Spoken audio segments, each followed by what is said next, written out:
Hello student, कैसे हैं आप? आई होप आप सभी अच्छे होंगे। प्यारे बच्चों, आज हम करेंगे क्लास 6 के इंग्लिश के लेसन नंबर 4 को।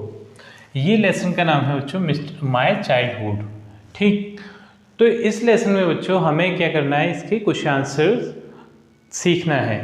ठीक है, इसका जो क्वेश्चन नंबर 1 है वो है what was the task that mister guys said. तो मिस्टर गाइस ने क्लास में क्या टास्क दिया था?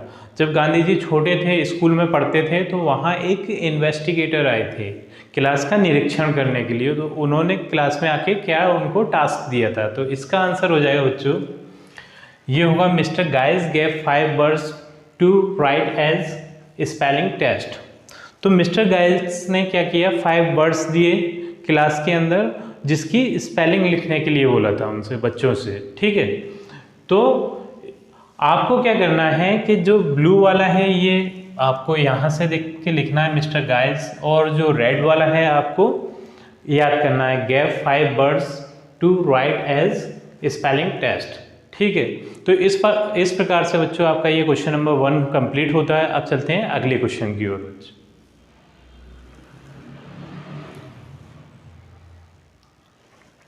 तो जो क्वेश्चन नंबर 2 है बच्चों वो है why didn't Gandhi ji copy. तो बच्चों क्या हुआ, जब 5 वर्ड्स की स्पेलिंग टेस्ट लिया गया गांधी जी का, तो उनके सभी सहपाठियों ने, उनके जितने भी क्लास के अदर स्टूडेंट्स थे, उन्होंने सभी वो वर्ड्स की स्पेलिंग सही सही लिख दी। वो कैसे लिखी थी?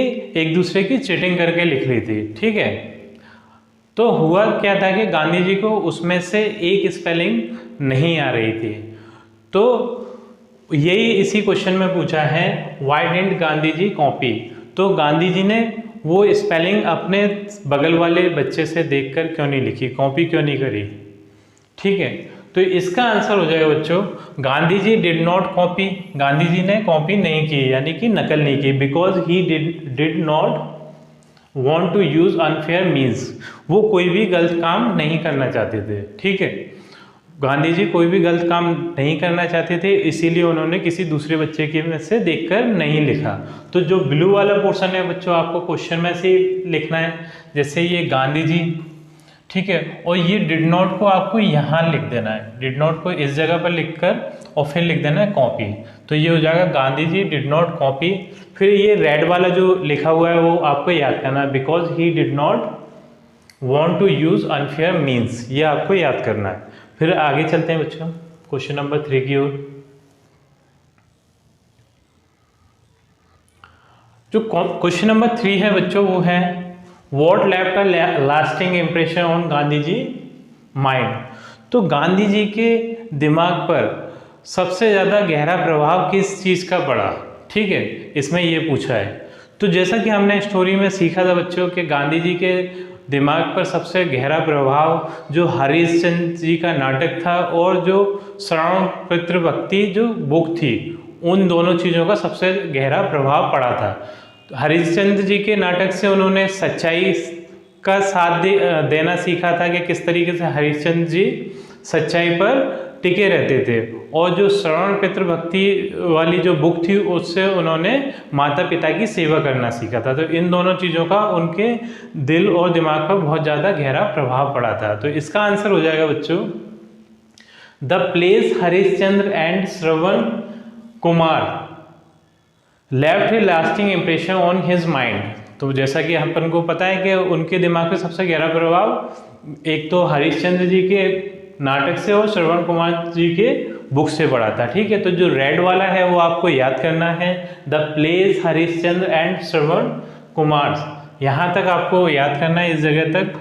और ये आपको left a lasting impression on his mind, ये आपको इसमें से क्वेश्चन में से देखकर लिखना है, यहाँ से left a lasting impression on Gandhi ji mind, इस जगह तक। ठीक है, तो इस तरीके से आप ये क्वेश्चन नंबर 3 भी कर पाएंगे इजीली। अब चलते हैं अगले क्वेश्चन की ओर बच्चों। जो क्वेश्चन नंबर 4 है बच्चों वो है what were the 2 only companions of Mahatma Gandhi. तो महात्मा गांधी के कौन से 2 साथी थे, उनके दोस्त कौन थे? तो आप देख सकते हैं कि जो गांधी जी थे वो छोटेपन में बहुत ज़्यादा शाय थे, यानी शर्मीले थे। वो बच्चों से ज़्यादा दोस्ती करना पसंद नहीं करते थे। तो उनके फिर कौन साथी थे, तो देख लेते हैं इसका आंसर। ये हो जाएगा his books and his lessons. उनकी जो किताबें थी और उनके जो पाठ थे वो दोनों उनके कौन थे, कंपेनियन, यानी कि साथी थे। ठीक है, तो यहाँ से हो जाएगा were the two only companions of Mahatma Gandhi. तो ये आपको याद करना है, his books and his lessons, और इसके बाद were the two only companions of Mahatma Gandhi आपको क्वेश्चन में से ही देखकर लिखना है। ये यहाँ से were the two only companions of Mahatma Gandhi, यहाँ तक आपको क्वेश्चन में से ही देख के लिखना है। इस तरीके से आप इस क्वेश्चन का आंसर भी इजीली याद कर पाएंगे बच्चों। अब चलते हैं अगले क्वेश्चन की ओर।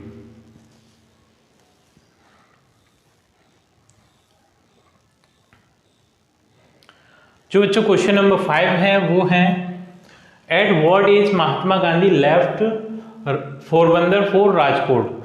महात्मा गांधी जी ने कितने उम्र में, कितनी एज में पोरबंदर छोड़ दिया था राजकोट के लिए।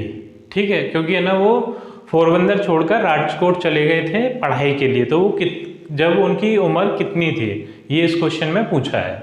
ठीक है, तो अब चलते हैं इसके आंसर की ओर।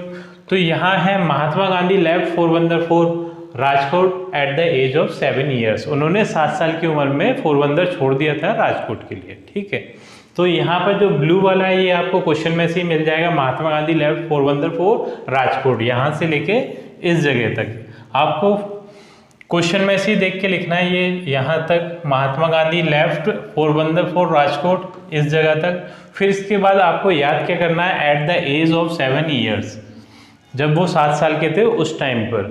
ठीक है, तो इसी के साथ बच्चों ये क्वेश्चन से आपके इस पार्ट के कंप्लीट होते हैं और हमारी वीडियो भी कंप्लीट होती है बच्चों। आपसे मिलते हैं अपनी अगली वीडियो।